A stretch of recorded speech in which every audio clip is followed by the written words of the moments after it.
Hello everybody, thank you so much for joining me this morning and afternoon, evening, wherever you happen to be in your day. Today we are going to work on some hips. Now, hip openers of all kinds, it's really important to tune into your body first before you go into this area. So we're going to do a little bit of warm up before we get into the posture that we're going to be kind of utilizing this morning or utilizing today. When you go into this one, just be mindful, it is a little bit of a different shape. So when your body is getting into it, going slowly, come out often, go back into it, you can kind of come and go as you please. And it's a really powerful hip opener, meaning you can, depending if you have hip flexibility in certain areas but not in others, you can really cater it to where your body's tight spots are. That's one of the reasons I think I love this one so much. With this style of teaching, it's one of the very first styles that I was introduced to when I was 15 years old. And it's slightly different. You may have seen these poses or you may not. I have found that it's been a really unique series of yoga poses and yeah, bringing it into the world has been one of my greatest gifts, I think. Just kind of getting people used to moving and creating different shapes in their body that really have some powerful effect. So as we get into this one, the very first thing that I want everyone to do is just create a little bit of space. So sometimes in some yoga poses, you just need your mat. This one, you're going to need some more space. So you're going to be able to kind of roll around a little bit and kind of maneuver and readjust. If you have the availability and if you have the option of having a few pillows or bolsters, that's also going to probably be something that can be very handy to have close to you. It's just going to help if you get into a certain situation or pose and you're interested in possibly needing a little bit of support, or maybe your body or the shape of your body is needing to adjust or reposition. Those bolsters can really help. Okay, so let's get going. So to begin with, just to kind of create a little bit of grounding, finding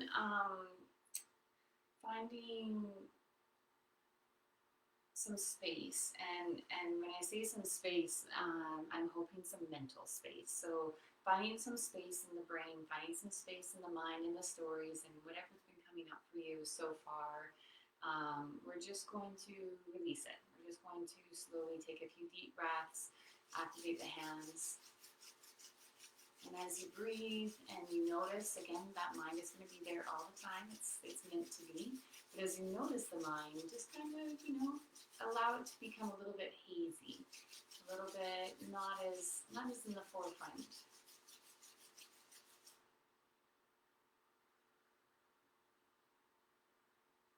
A piece for myself that I do just automatically is as I breathe and as I begin to kind of just tune into my physical self, I immediately start to kind of move and kind of create some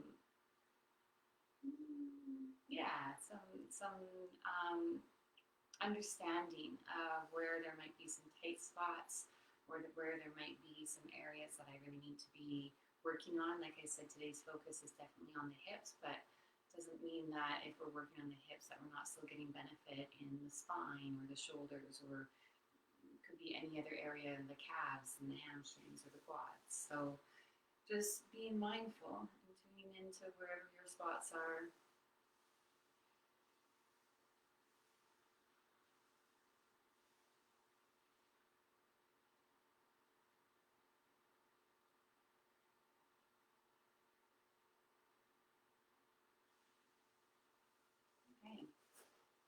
And to begin with, we're going to have the legs straight out in front. Scooch back a little bit more so you can see.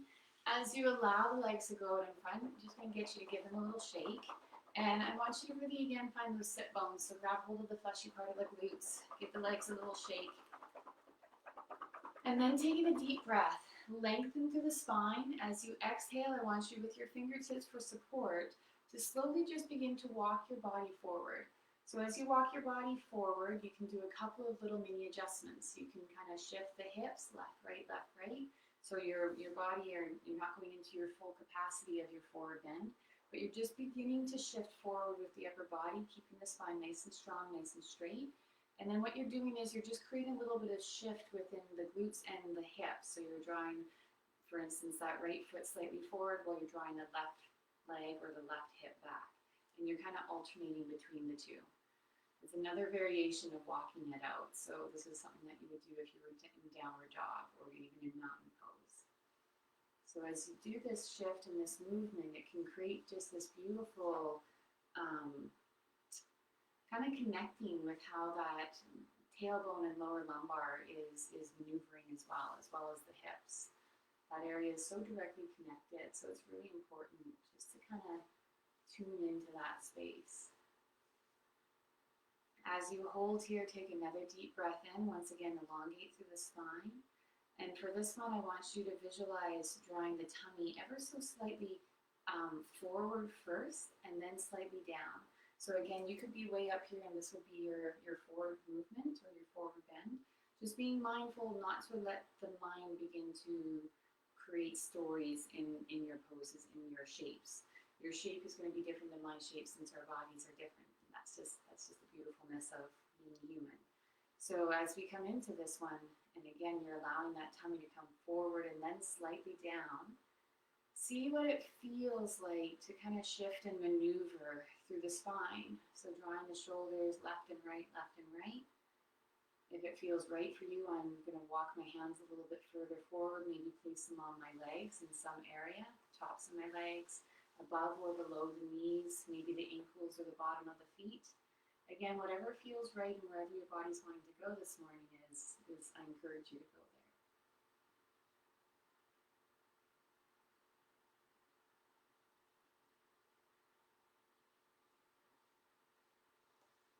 As you hold this for another breath or two, just noticing any areas that are kind of being highlighted. And we're not going to go into them, but I do want you to bring them to your mind's eye.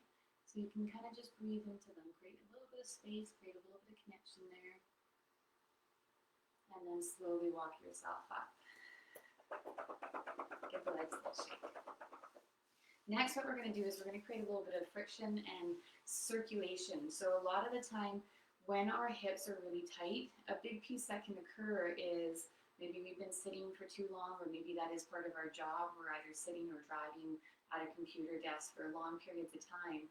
And just what occurs naturally is our circulation begins to diminish, and it diminishes first down into our lower extremities. It's just the furthest away from the heart. So in order to kind of rebalance, and also if you're finding that you're becoming very exhausted and tired midday, it's a really lovely practice to bring into your, if you have a little bit of space, to bring into your a daily practice, to bring into that option of just creating some circulation. So what we're going to do is using the palms of the hands, and don't be scared to get a little bit of momentum and a little bit of strength into it as well. You're literally starting from the hip joints and you're pushing towards the knees, not going on the knees, but just pushing towards the knees, and then kind of beginning to shift the hands away and off. So you don't want to just stop and then lift. If you can see the difference, you want to push and continue that push without pushing onto the knees, but continue that push forward. It's literally extending and really getting the leg muscles to begin to waken up. You can go along the tops, you can go along the inside, the outside feels really good. And again, you're kind of starting from the hip area, the hip joint, and working the way down. So doing this a couple of times.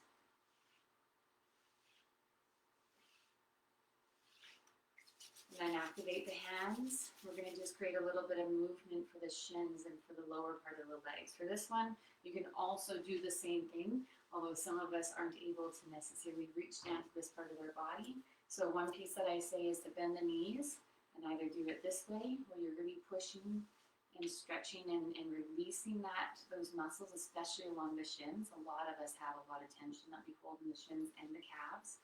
And then another one is just to continue to walk those hands. And what you're doing is you're literally allowing your hands to go around the body, around the ankles, the shins, the calves, and you're just squeezing with the intention of squeezing and always moving downwards. Okay, downwards is important.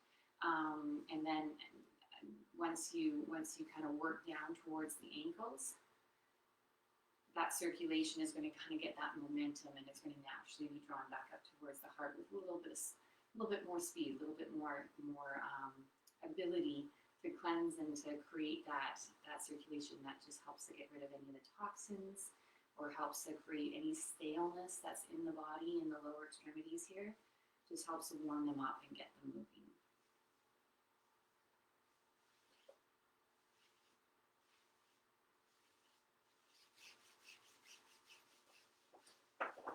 Okay, once we're here, hands are going to come on either side, and we're going to crisscross the legs and come and shift our body forward.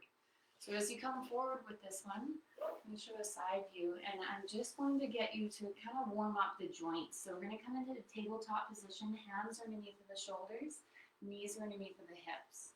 As you come into this position, you want to really double check that your hands, your fingers, you're not putting any strain on the wrists here. You want to actually allow your fingertips to stretch forward onto the floor, and ever so slightly, and it's a very, very subtle shift, but it's an ever so subtle shift of lifting those wrists slightly off the floor, so all of the weight is in your fingertips. And we're just going to kind of work into this position and practice strengthening those fingertips. They are going to help us a little bit later on in our posture. So as you begin to kind of warm up those fingers, I want you to shift your hips to the left and to the right. And again, with the knees, you can bring the knees further apart if you feel that the need to do so, or to challenge yourself, you can bring those knees closer together until maybe they're all the way together, knees are connected. Okay, whichever one works for you. As you go back and forth, if it feels right, you can begin to create some circular movements with the hips. This is just a super simple but powerful way to really get any, again, for me, it's early in the morning, so being able to get any connection in those hips, or any adjustments that need to occur for my day, now is a really great time to kind of work through that. It also gives me a really great opportunity to tune in to how those hips are doing.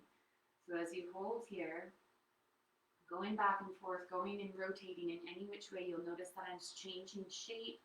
Maybe I'm going way back and then I'm going slightly forward. Okay, my goal and a lot of my teachings is all about empowering you just to feel your body. Yes, I love yoga that allows you to really be structured and you're just following the teacher. However, there's an important component when you're building your own daily habits and you're building on those habits. It's not necessarily the case that you're going to be in a situation where you're like, oh, my legs feel so tired, I feel so tired, my hips are sore, my hips are really tight. And that you're going to be like, what was that pose again? The concept of being able to feel something in your body and really lean into the possibilities of all the different shapes that it can take enhances and empowers you to then do the movement. And the goal of daily habits is to do the movement because it's easy, because you don't have to be recalling or using the mind or asking someone, what was that pose? It's there, and to be perfectly honest, it's the biggest part that I teach is to continuously trust the there. It's there for you. Trust that. And so just when you're coming into that, let that settle a little bit. You know, how do daily habits, how does it, when life is really functioning and flowing in free flow, usually we're just doing. We're not having to think so much. Our cerebral isn't in the driver's seat, so to speak. It's our emotions. It's just a feeling of being able to be in the moment and not have to control anything. And again, not that control is bad in a certain way, but in this particular way or statement that I'm going to be expressing, especially when it comes to hips, is I think sometimes the amount of control that we feel we need to have is much, it's not doing us the benefit. To be able to control and to make sure there's a safe space, to being able to control and make sure that we're aware of our own emotions and our own actions, yes, beautiful. But to control every single aspect of our world is a lot. It's a lot on the cerebral, a lot on that heavy expectation in the shoulders. And it can tend to breed a little bit of insecurity and fear of not having enough, or fear or scarcity mindset. And fear and scarcity and not feeling solid in your life is all to do with our emotional components, and our, where we hold those emotions in our physical body happens to be in the hips. So it's kind of where we're working into, hence why I'm wanting to kind of communicate a little bit more about this area. As we sit back onto, and again, you could keep on doing that movement, but as you sit back onto your heels, if this doesn't feel comfortable for you, then another option that you can do is simply to bring the feet a little bit wider apart and allow your body to sit down in between, or you can allow those feet to come directly out in front of you, again, coming into just a sitting position, okay? I'm going to choose to bring myself into a sitting position, and again, I'm finding that connection point where my sit bones, those beautiful bones that allow my spine to actually stack themselves appropriately, onto my heels. And as I sit on those heels, elongate the spine, allow the shoulders to draw back, and again, we're just kind of warming up through the abdomen, the core, the entire core body, side body, lower back, the spine. With this one, we're just allowing those Sufi grinds to kind of guide us. So we have a solid point with our legs. Our quads are getting a little bit of a stretch here. Hands can be nice and firm on the quads and actually gripping hold of the legs as we go through the Sufi grinds. Or another piece that I love to kind of create in this one is the hands can actually be behind you in an interlaced, nice tight grip, which is one that we've done before, the chest expander. And you draw those hands behind, and then as you go through the Sufi grinds, you might go a little slower, but it's just another way of feeling this movement.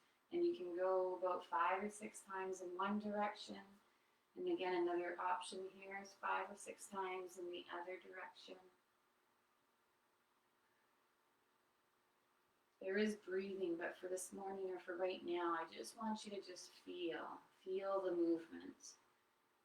And again, you might find or notice that you go forward way more than you go back, and there's no right or wrong. I just want you to be mindful.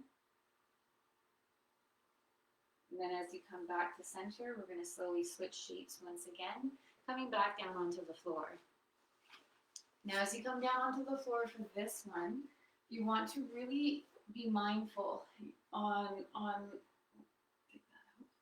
the shape that you're taking and the space that you're taking. So I'm with purpose trying to make sure that I have space all the way around me, because I am definitely going to be moving to the left and to the right.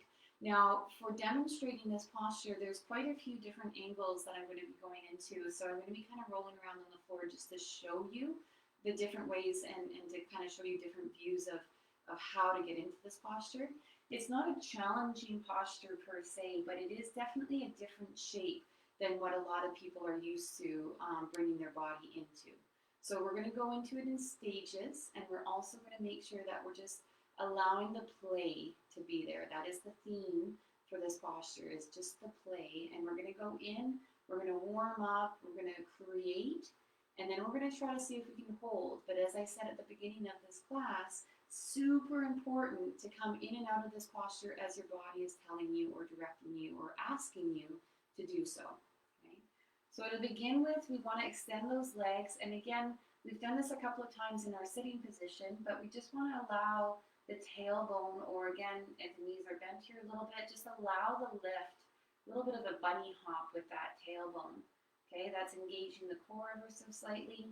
And it's just helping to release any of that lower back tension that might be holding us, and later on when we get into the posture, really holding the hips from being able to move. As we hold here, and I'm going to change shape right away here, we want to allow the left knee, so again, mirror image, but left knee is going to slowly guide itself out towards the left side of our body. As we allow that knee to go out towards the left side, we allow, this is very important, we allow our body to roll with that left knee as much as we need to until first stage, that left knee makes contact with the floor. There's a lot of students that I've recognized over the many years that I've taught that always want to have their back on the floor. And yes, that is a key component for a lot of styles. Not for this style, and definitely not for the training that I work with in this particular area of really enhancing and exploring the many different types of shapes our bodies take on. So when you come into this first step or first stage, really double check. Allow yourself to roll as much as you need to until this left knee makes contact with the floor. Once it's in contact, left hand, same hand as the left knee, it comes on the inside of that calf, wraps around the calf and grabs onto the ankle or the bottom of the foot. Or that same hand, if that's not working for your shoulder, that hand can come along the outside and it can line the shin muscle or the shin bone, and it can come along and grab onto the ankle or the bottom of the foot from the outside of that left leg. Once you're here, once you've found your nice tight grip, we're just going to again warm up the right side. So from here, this right hand can come over and across, interlace the fingers, nice tight grip. For some people, you might want to have a pillow under the head. You might actually want to have a little bit of a pillow along the side of the upper body, so along the shoulder blade. That can sometimes help. Some people do still roll quite a bit. And there's nothing wrong with that, but we do want to try to stay with this left knee in contact with the floor, if possible. So once we're here, we're just going to begin to play with this right side. So the left knee is our solidity, is our solidness. And this right side, you can keep it bent and you can allow that knee to do a lot of the exploration for you. Or if you feel comfortable with it and you feel like you can get into it a little bit deeper right off the bat, again, your body, so listen to what works for you, is you just extend that leg.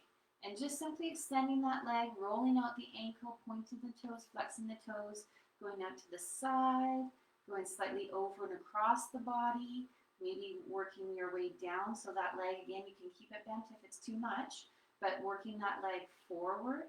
If the leg is straight, you're drawing that leg forward and allowing that rotation. And again, you'll be amazed at where that hip can not only move, but also where your spots, your specific areas of those sweet spots, those tension areas that need a little bit more space, maybe need a little bit more time for you to kind of hold out in there.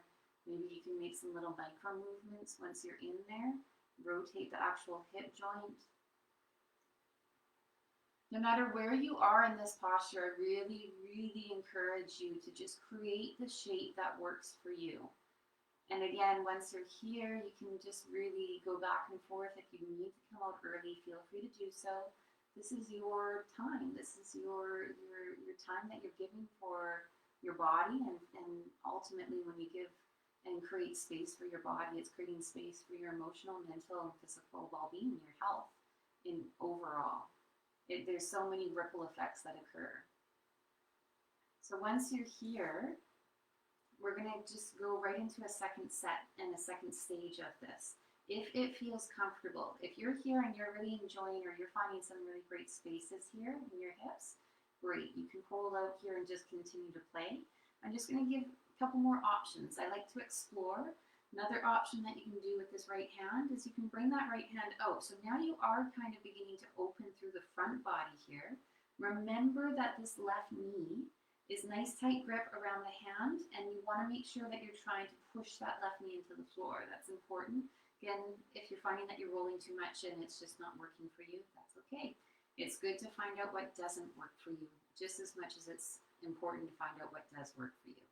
So as you come through, the only variation in this one is just simply extending, and I'm not just relaxing this right arm on the floor. I'm pushing it, I'm stretching it away from my body, so I'm really creating some space in through the chest, and kind of it works up into the neck, as well as it's a really, if I stretch that hand up over top, it's a lovely way of breathing into the area into our chest and our rib cage, but also it's a drainage point in our armpits. So having that arm stretching up and above is beautiful for our lymphatic system as well. So being able to just work through this space, creating the shapes that work for you.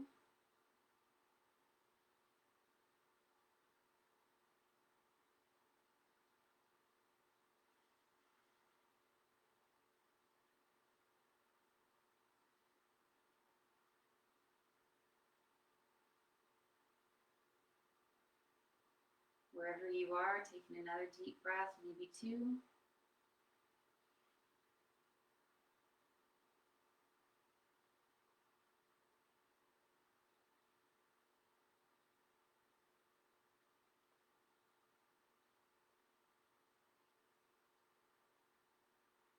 And then coming out of this one is important. You'd be surprised at how deep you're getting into some of these stretches. So when you come out, always make sure you bend that straight leg first. Slowly unwind around that left leg or left knee, left calf. And then bring yourself back onto your back to allow those hips to readjust. It's again because our lower back and our back in general is so connected to those hips. As we're opening the hips, ultimately you're going to probably feel it in your back in some way. So we want to create a little bit of space just for some self-love in that lower back region. So as the knees are together, you're just kind of rotating the knees around a couple of times in one direction, a couple of times in the other direction.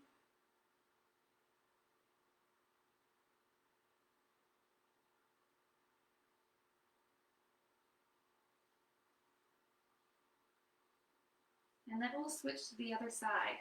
So as we switch to the other side, same thing. You want to really allow yourself to kind of readjust, make sure that everything feels balanced, that your lower back especially is feeling quite even. And then you allow the legs to come up towards the ceiling. Bending the right knee this time, you allow your body to roll all the way over to the right side. Again, pillow under the head, pillow under the leg or along the back slightly here. These are just really great ways to just support yourself, but ultimately go and use the support wherever you feel you need it. Once this right knee is in contact with the floor, you allow yourself to slowly begin to bring that right hand on the inside of the leg, wraps around the calf, and grabs onto either the foot or the bottom of the ankle or the bottom of the foot. Left hand can come over and interlace the fingers, nice tight grip. Again, if that doesn't work, same hand comes along the outside of the leg. And you can do the same thing with just interlacing along the outside. It just takes that stress or that stretch out of the shoulder. Now, once you're here, you allow yourself to, again, just kind of feel where this leg wants to go. And the left leg, left knee, I usually encourage students to keep it bent, even if they know they have the ability of getting into the hip deeper by straightening it out.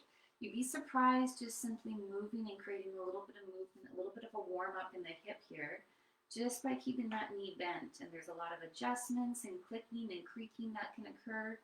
Again, sometimes students I've noticed that can feel quite a lot to them. So if that's feeling like a lot, then just make the movement slower. And ultimately, when you have those adjustments in the hip, it's a really positive sign. It's a positive thing. So again, but listen to what works for you. As you're holding here and as we're kind of working through this area, I encourage you just to kind of see, and as you start to feel and notice, see what kind of comes to the surface. See if this side is any different than the other side. If it feels extremely different, take that into note. It's just something to be mindful of for your unique body structure. If one side is quite a bit tighter, which by the way, most people's body has a tight side and a side that's a little bit more flexible, it's good to know which is which for you. And it's also good to know when those sides, because it does happen, those sides switch. And sometimes that isn't always the case. One side that would normally be your tight side sometimes can change. And those are really good indicators that something's happening in your world in one way or another. As you're holding and as you're beginning to explore, maybe again allowing this leg to extend, going back and forth, going forward, coming back to center. You might choose to slowly bring this left hand away and stretch it out and away, out to the left side of the body. Again, you're extending it away from the body. So as you go into this opening, you're kind of really getting this chest expander in the upper body, or at the very least just opening up through the front body, allowing you to breathe ever so slightly different. And once again, highly encourage you as you're going into this posture, if you're noticing a piece in this hip or a piece in this part of your body as shape that you're taking on, and it's really activating, meaning that your body is kind of like, ooh, I don't know, what was that? You want to kind of lean into that, not push yourself. There's no pushing and there's no forcing anything. But sometimes when you kind of get to those areas, those extra sweet spots, it's really great if you can just hold it there and allow, literally have a little communication and allow that part of your body to just relax. It's okay, and take a few deep breaths into it and see what occurs. Doesn't mean that your body will always just relax for you. It has its own agenda, it has its own reasons for being tight or for being a little bit sensitive. So we want to have compassion and we want to have understanding that the body is doing its highest good for us. Trust that, because it is. And then just simply giving it the option of, okay, I feel that. You know, I'm going to move, I'm going to rotate, I'm going to kind of make these little micro movements.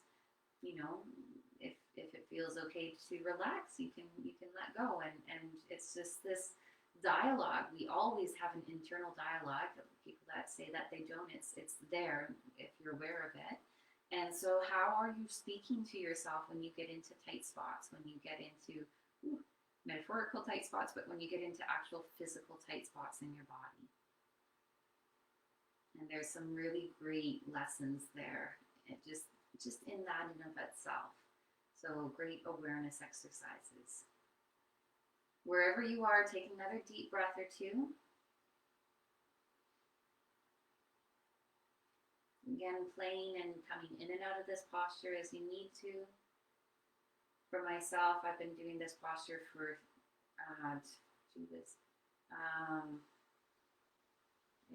20-something years. So it's important to understand that I'm so comfortable in this posture. Other people, after you finished your breath coming out of it, other people, when they come into this one for the very first time, it can feel there's a lot of feels going on in this part. So really give yourself compassion if you're only able to stay in it for a little bit of time and then you come out of it. I encourage you to try to see if you can come in and out of it. Within this posture, there's a whole host of levels and kind of reaching different and unique understandings of what's happening in your body. So it's just something to be mindful of. As you come back to your center, you know, pay attention to any other areas of the body, that lower back area. I'm always kind of going into some gentle side to side or making some circles with the knees. And the goal of this is just it's restructuring. When your hips are opening, your lower back, or sometimes your hamstrings, your quads, all sorts of things can be restructuring themselves. So we want to give ourselves a little bit of time, not rushing into another posture in this particular case, and not necessarily rushing out the door if we have time to kind of just play here. As we come out of this posture, we're going to roll to our left or roll to our right. Bringing yourself up and recentering or coming back to your mat. Now as you come forward, I'm going to once again get you to kind of end off the way we started. So we come into our tabletop position, and if it feels right for you, I encourage you to bring those knees a little bit further apart. So once those knees are further apart, I just want you to slowly stretch back with the hips and kind of shift the body weight side to side. With the upper body, you're going to stretch those fingertips forward, elongating to the spine and the lower lumbar. And if it feels comfortable for you, you can allow the head to rest on the mat or whatever ends up working. As you come into and hold into that child's pose position, you might come back and up, make some little adjustments, and you might begin to walk those hands over towards the left and right side. So as you hold this position, you might walk the hands over to the left, get a little bit of that side stretch, or you might walk those hands over to the right. Once again, getting that little bit of a side stretch.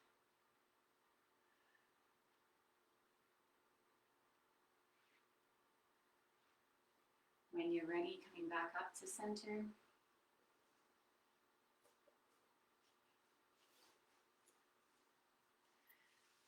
Thank you. I really enjoyed. So that's just in the style that I teach, it's Aikido, and it's a beautiful form of yoga. There's so many unique and different poses comparative to what's kind of out there, and it's it's um, it's a repetitive base series, and there's lots and lots and lots of different ways, different postures, different shapes that your body take on. So I'm just so privileged to be able to share that with you this morning. Just one of those multitude of series, multitude of postures. That one specifically is called the can opener. So I hope you enjoyed it today, and reach out to me anytime.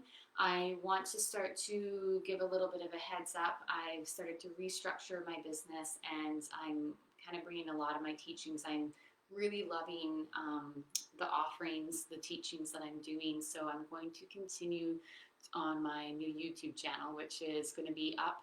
And it is up, but it's going to be fully integrated with a lot of my other teachings, a lot of my other videos that I've done over the years, and a lot of my audio tapes. Yeah, as of October 11th is going to be kind of when my online courses are getting going, and my YouTube channel is kind of taking off. So if you get the opportunity to take a look on my YouTube channel, then please do so, and I'll leave a little link that you can click on it and check it out. Sign up or subscribe sometime before October 11th. And I look forward to continuing this journey with everybody. Thank you. Have a great day, everyone.